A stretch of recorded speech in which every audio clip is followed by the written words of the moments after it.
On 45 acres that look over Lake Champlain, there are over 30 antique buildings assembled from all corners of the great state of Vermont. And they're filled with some wonderful accessories and furniture. And here we're approaching the Dutton house where there's something I want you to see inside.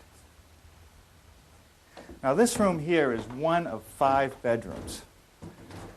Look at this piece, a nice pine chest, known as a Harvard chest because of all this hand paintwork on the front of it, even buildings, and it's in beautiful condition. But over here is what I wanted you to see, this pencil post bed. Now it's not only decorative but very functional. In the summer you would just keep this light canopy, but in the winter you would wrap material around the post, creating like a chamber. It would hold the heat in and you'd stay much warmer. Let's look at some of the details. The headboard has this nice triangular shape to the top of it, and it seems to be just mortised into the post. Let's see what kind of frame it has. Okay, it has a rope spring and a nice 3x3 frame, good and heavy, which is just mortised, I guess, yeah, mortised into the post. And everything is held together with these metal fasteners, some kind of screw. The post is interesting. It's square where the rails come in, and below and above it, it's tapered on 4 sides, and then it's chamfered, giving it 8 faces. It also has kind of a nice color. I think I'll go get my pad and my tape measure and measure it up. Be sure to read, understand, and follow all the safety rules that come with each of your power tools. Knowing how to use your tools safely greatly reduces the possibility of personal injury. And remember this, there is no more important safety rule than to wear these safety glasses. Now I'll show you how I built today's project.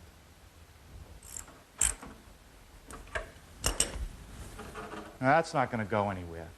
And when it came time to build our version of the pencil post bed, we made a couple significant changes from the one that I saw at the Shelburne Museum. First of all, I wanted our bed to accommodate a modern box spring and mattress. And those 2 pieces take about 16 inches in height. If I had set that on the rail system of the one at Shelburne, the mattress would have been way too far above the floor. So I lowered the rail system, slightly shortened the legs, and I raised the headboard up because if I didn't raise the headboard up, it would be behind the mattress. Now I did keep the nice tapered post, almost exactly like the one at Shelburne, 1 1/8 inches at the top, tapering down to about 2.5 inches square where the rails meet it. Now the choice of materials was a little difficult. At first I thought I would use pine, but pine sometimes can be unstable, and I didn't want a post that would twist. So I chose poplar, a favorite among woodworkers because it mills nicely and it takes paint very well. And it'll stay stable, it won't twist. Now, the real challenge in this project is how to make this tapered post. It's tapered on 4 sides and then beveled on the corners, giving me a very elegant and thin post. And to do that, I made myself a jig. The jig looks a little complicated, but it's not too bad. I made it out of some scrap plywood that was sitting around the shop. And the most important feature is this slot right here. And it's made to fit over the rip fence on my table saw. It slips over it in such a way that it's snug enough that it won't move side to side, yet not so tight that I can't slide it back and forth easily. Now I've set a roller out front so as I use it, it has a place to rest. And also another one back here, so as we pull it back, it has something to sit on. Now the post sits in the jig, but jig has 2 cleats, one at the back and one up at the front, which are about 1 inch further apart than the length of my post. And then I made these little hangers. There's a little cleat on it, and it sits over this cross piece. And the bottom of the hanger corresponds with the top of the table saw surface, so they're exactly in the same plane. Now I've taken the hanger and measured up from the bottom 1 1/4 inches, which is half the measurement of my post. And this will give me a pivot point, so I'll just fasten a screw to the center of the post. Okay, now I'll take the post and drop it into the jig and fasten this end to the cleat to the right of the blade path. Now I'll go down the other end and swing the post out to this layout line. The hanger should line up there. And that wasn't by accident. That was a line that was established in the making of the prototype. Now what I've done is actually position the post. These lines are layout lines for the lower portion of the post, the leg. And if I was to take a tape measure and measure from the fence to the layout line, see it's 7 3/8 there. It's also 7 3/8 here. Now that means that the layout line is parallel to the blade. I'll just slide this back, and you can start to see how it's going to cut a taper as it moves along the blade. Okay, now I get up pretty much where my layout lines are. I'm going to have to slide my rip fence in just a little bit. I want the inside edge of the blade to just be on my layout lines. I don't want to taper beyond this point because this is where my rails are going to intersect. I only want to taper down here.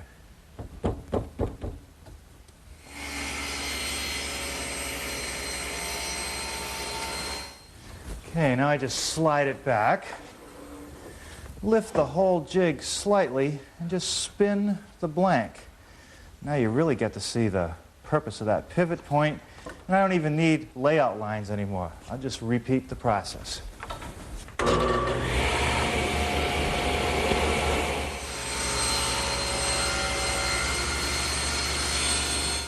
Well, now I'll just cut the other two sides just as I did with those, and then I'll do the other 3 posts. Now I want to bevel the corners. Now to make that cut, I have to reposition the post in the hanger. And to do that, I want to move the screw up about 1/2 inch and reattach it. And now I'll just reinstall it in the jig on the same marks I used before. Now this line that I'm darkening on my hanger is perpendicular to the saw table. And if I take my post and turn it so that the corner aligns with that pencil line, I know it's at 45 degrees, the bevel that I'm looking for. Oh yeah, now before I do any cutting, I need one more layout line. I'm going to go down 1 1/4 inches from this line, put a mark, and that's the point I want to stop cutting at, because the rest of this area is going to be scalloped out. So once that's marked, I just turn my post 45 degrees, and we'll do a trial cut.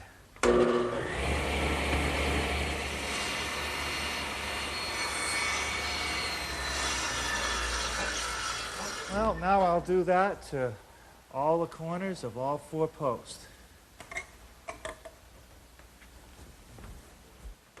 Well, now I'm ready to taper the upper portion of the post.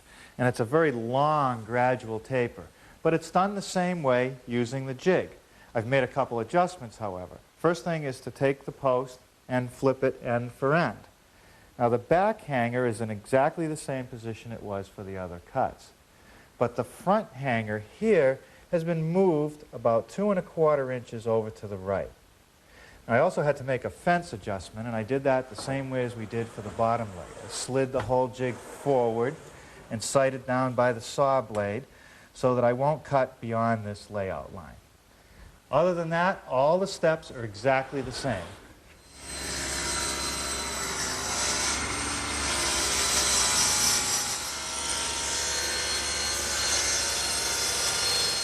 Making these pencil posts is the most time-consuming part of this project, but the rest of it will go a lot quicker.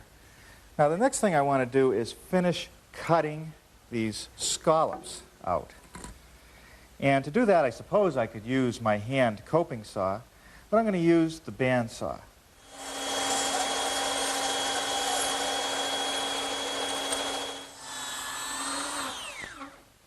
Well, now I'm using my belt sander to remove any of the imperfections left by the saw blade and smooth out the post.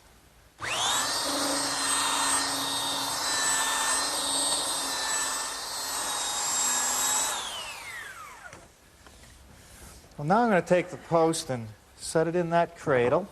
so that I can sand the beveled edges. Now, the thing that I want to be careful about is that I don't want to run the belt sander so far ahead that I might nick this corner.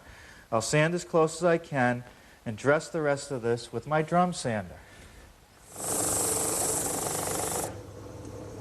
I've been doing a little bit of work this morning, starting to make mortises in the post where the rails will meet. Let me show you over on the bench. First thing that I did was to lay out the location of the mortise on each post. There's going to be two. One along this side, which could be used to connect a cross rail, and another one on the adjacent side for one of the long rails along the side of the bed. Let me show you how I did it. I used my drill press. And the first thing that I did was set it up with a 7/8 inch Forstner bit. And this is a bit that's shaped in such a way that as you cut, you end up with a perfectly flat bottom. I've also adjusted the drill press so that it has a limit. It'll only go down 1 inch deep in my wood.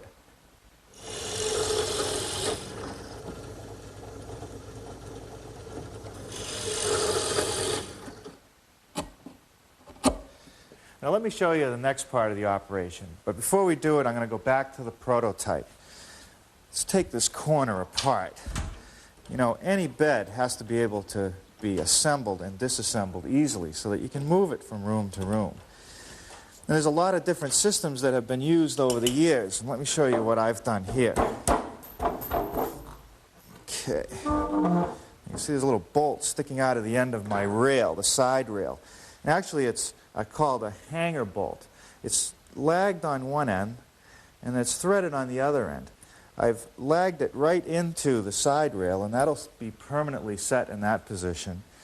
And each time you assemble it and disassemble it, you just take the threaded end and slide it in and out of the rail. What you've really got here is two holes, a 3/8 hole for the bolt to come through, and a larger counterbore, 1 1/8 for the washer, and the nut to be recessed in so that they'll be out of sight. This just makes it very easy to take the bed apart and put it back together.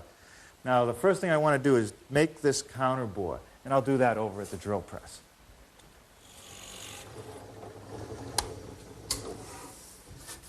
Well, that takes care of the counterbore. Now I'll drill the 3/8 inch hole. And remember, it's always better to drill the larger hole first.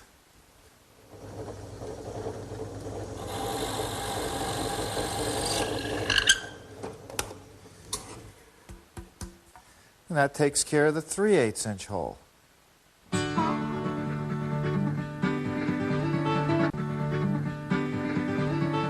Now here at the foot of the bed, the rail is permanently attached to the post, as well as up at the headboard area. Now if you look over here on the post, you can see a little plug right there. It's actually a bung made out of poplar, which I sanded down after the glue dried, and that's just to fill a hole that was necessary for these 2.5 inch bugle head screws that hold it all together. And now I'm going to drill those 3/8 inch counterbores.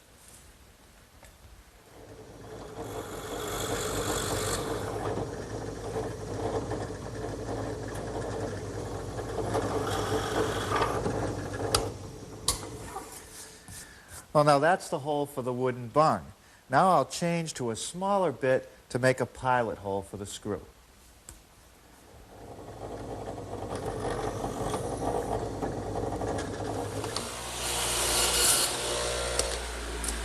Over here at the radial arm saw, I have the stock for the rails. 2 shorter pieces for the head and foot rails, and 2 longer pieces for the side rails. The wood is again poplar. It's 6 inches wide and 1.25 inches thick. And what I'm doing is cutting the tenons on each end. I set the radial arm up with a stop block, and what that does is controls the length of my tenon, which I want to be exactly 1 inch. And then in the radial arm, I've installed this twin blade dado head cutter, and that'll be used to plow out the material. I spent a lot of time setting the height so that I end up with exactly a 7/8 inch thick tenon, so that it'll fit snugly in those mortises that I've made.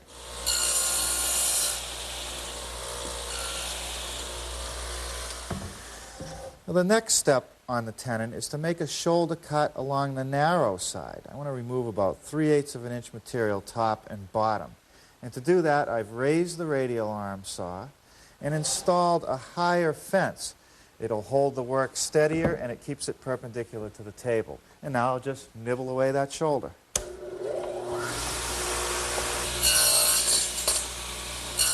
Well, let's see how this is going to fit. Slip it in there. Oh, just snug. That's the way I like to see it. Now, if we tilt this back, you'll notice that this tenon projects into the other mortise. And if I was to try to put the other rail in here, they would bump into one another. So I'm going to relieve that corner by just planing it off with a block plane.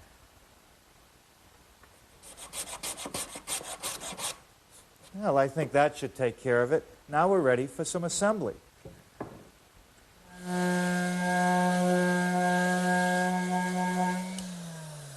Well, now's a good time to sand off all the layout lines.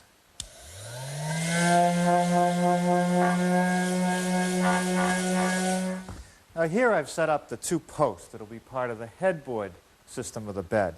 And I've attached the tops together with a temporary cleat. And that'll hold them the right distance apart, which for my bed happens to be 62¼ inches. Now down at the bottom here, I can now install this rail. And I'm just going to slip it together dry, no glue yet, because I'll have to take it apart one more time. And I'll hold it in place with some screws in the holes that I drilled earlier.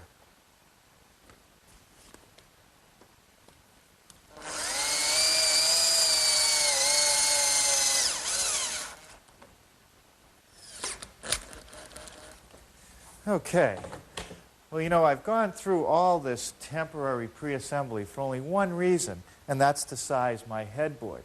Because remember, we've got two tapered posts. They get wider as they get up to the top. And every post is going to vary a little bit. So in order to get an exact fit, I have to do this pre-assembly step. Now I'm ready to lay out the location of the headboard, which is 9 inches up from the top of that rail, and then another 7 inches for the height of the headboard where it intersects the post. Now what I'm going to do is take some very precise measurements between those 2 points and record them. Okay, that's 59 and 15/16. See, 1/8 of an inch, and that's important. Now over here I have a couple pieces of 1x8 poplar that I've edge glued together. And I'll unclamp them now that the glue is dry and lay out the headboard.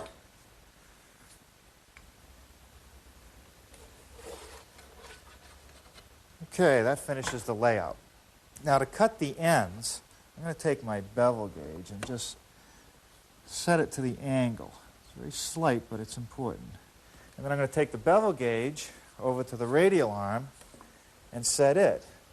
Now I'm going to bring the saw blade out. You can see it's very slight, but it's important.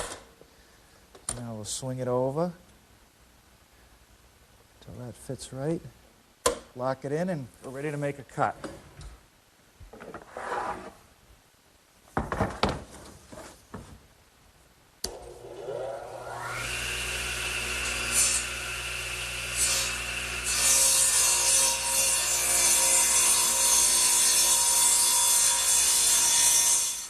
Okay, with the ends cut, bring it over to my bench, let it hang out over the edge, clamp it in place with the bench dogs. And now I'm just going to take a circular saw and trim the angles, cutting them strong, leaving the mark.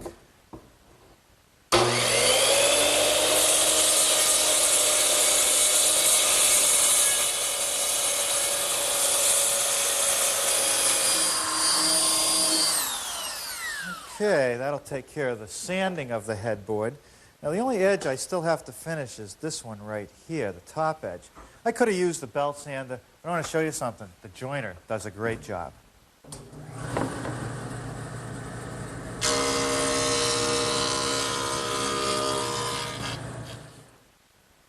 What I'm doing here is putting some marks for these little biscuits that I'm going to use to actually join the headboard to the post. They're simple, they're fast, and they're very strong. Over here is the tool that I use to cut the slots for the biscuits. What you do is you set the tool on the edge of the board, holding it on this fence, and align the pencil mark I made before with the line that's scribed on the tool. Now on the other side you'll see there's a slot, and as you operate the tool and pivot it, a blade swings down, cutting a half moon. It's real simple. Watch.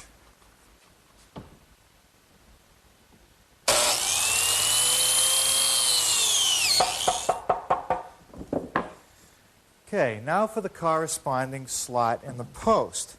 I'm going to take the fence off of the tool and just use the face of it as a guide to align with this pencil mark here, which is the face of the headboard, and once again, the scribe line with the pencil mark I made earlier.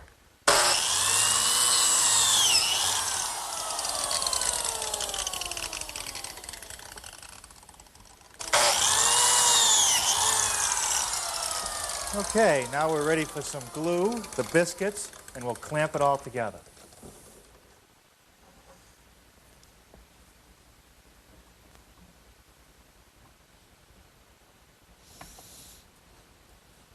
These biscuits are made out of beech wood, and a little bit of glue on them actually makes them swell up, and you'll never get them apart.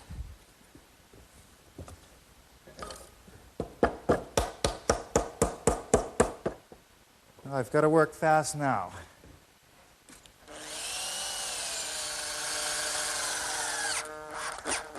The rail joining the two posts at the foot of the bed is assembled just like it was at the head. Some glue and some screws. Now we'll plug those holes with these bungs. A little glue on them, drive them in. After the glue dries, I'll cut them off and sand them smooth.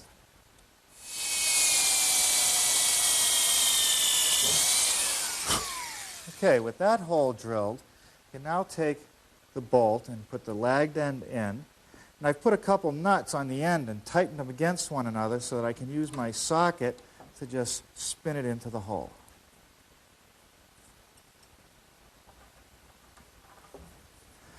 Slide it back in.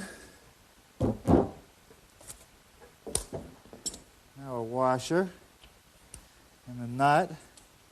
Tighten it down. And I'll do the same thing to the other three connections.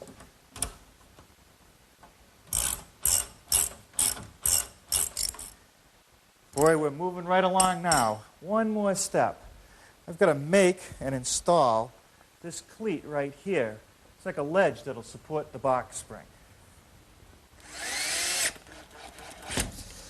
Now this cleat is nothing more than a piece of 1 1/4 inch by 1 inch thick stock that I fastened to the side rail with some glue and some screws. And that about takes care of it. Now remember, the one at the Shelby Museum was kind of a salmon color. What color would you paint this one? Well, this is kind of a buff color. It's not as vivid as that salmon that we saw up in Vermont, but I think it's pretty nice. It should go with just about anything.